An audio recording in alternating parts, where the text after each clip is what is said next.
எதிர்பார்த்து அவருடைய நோக்கமெல்லாம் நிறைவேறாமல் போகும் பொழுது மறுபடியும் வணைந்து கொள்ள விரும்பினாரோ.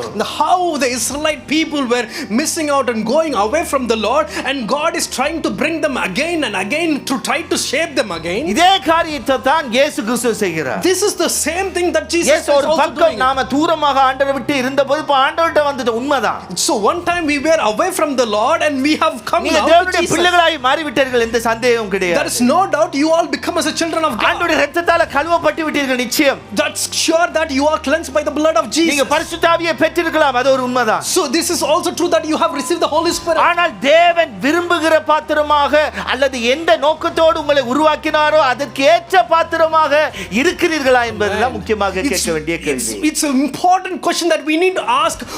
With what notion God is preparing you, molding you, shaping you? Are you in the same kind of way? பாத்திரம் எப்படி இருக்கணும்ன்றது அந்த குயவனுடைய திட்டத்தின்படி இருக்க வேண்டும். So how the vessel or pot should be, it should be based on the pot. பல விதமான பாத்திரங்களாக இருக்கலாம். It could be different way. ஆனா என்ன பர்பஸோடு அவரை உங்களை உருவாக்கினாரோ அதற்கு ஏற்ற விதமான பாத்திரமா இல்லாவிட்டால் அது ஒரு கெட்டு போன பாத்திரம் தான். For what purpose he is preparing it, if you are not like that, then it's a spoiled pot.